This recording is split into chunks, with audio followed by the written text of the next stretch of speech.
Hello again, everyone. I am back. I didn't get a chance to do a lot yesterday because it rained most of the day, but I did other things, so it worked out. Anyway, let me show you where I am and what I'm doing.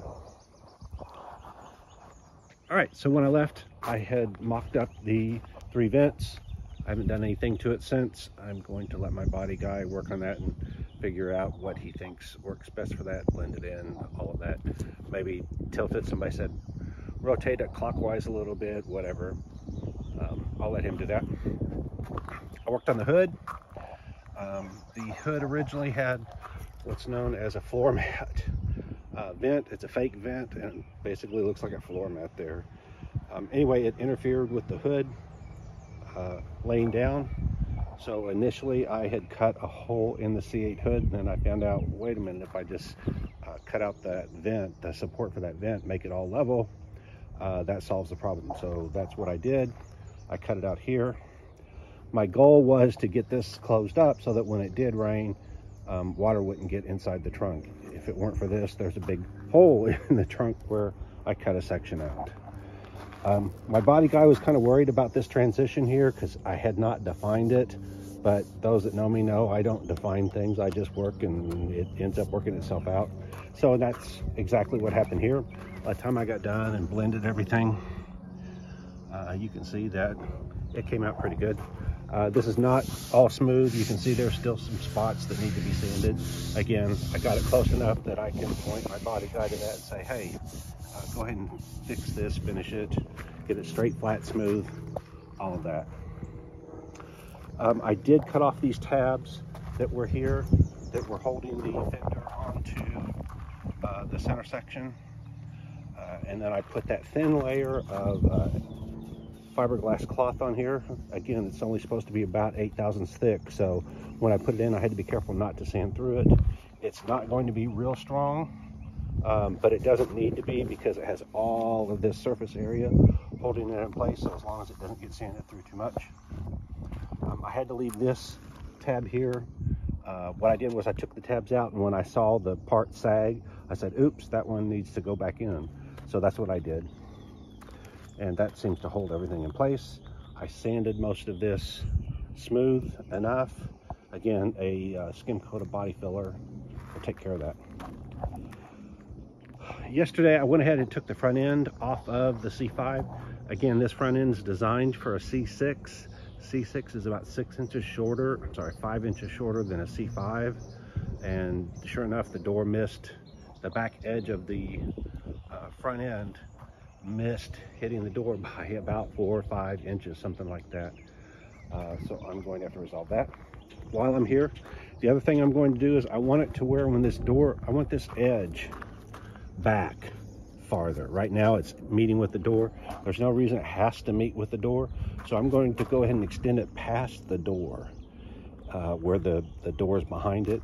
The reason why is any of you that have ever dealt with door openings, it's really tricky getting it to where when the door swings, everything clears. The door itself actually has to end up going behind the fender.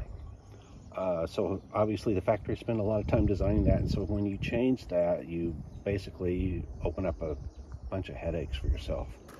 So by going ahead and extending this out, I resolved that issue. That means that seam and how everything lines up won't be quite as critical. And besides, I like not seeing that seam. What else? All right. Come over here, and I need to cut that 5 inches off of the front of the car.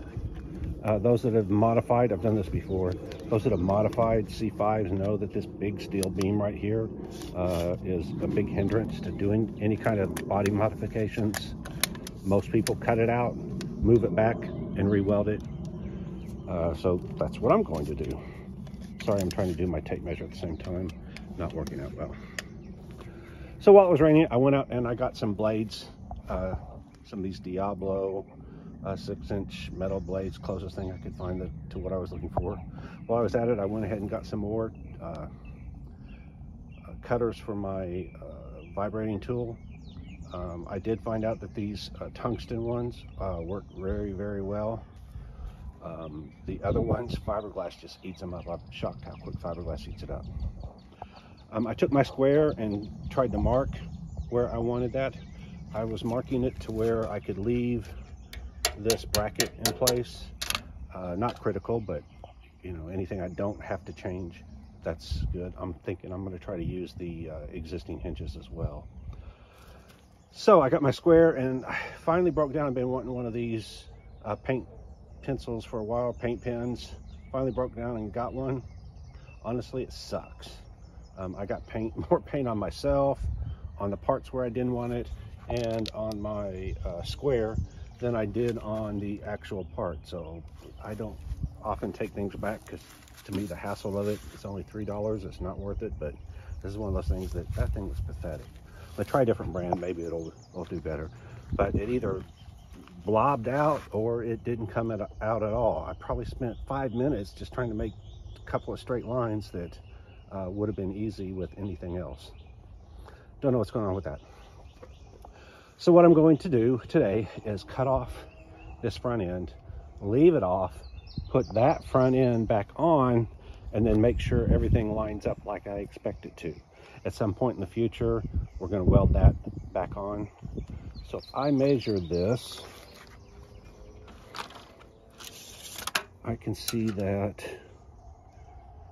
okay, it's 3 1/4 inches between this and there. If I look at the whole distance, it is a little over 6 inches. So when I cut this off, I'm actually shortening the front end by 6 inches. And then when I look at it, I'll see how much can I put, or should I put back in when this cross member gets welded back in. All right, that's it for today. I'm going to get to work.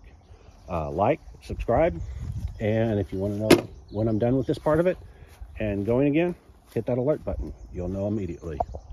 All right, everyone have a great day. Bye.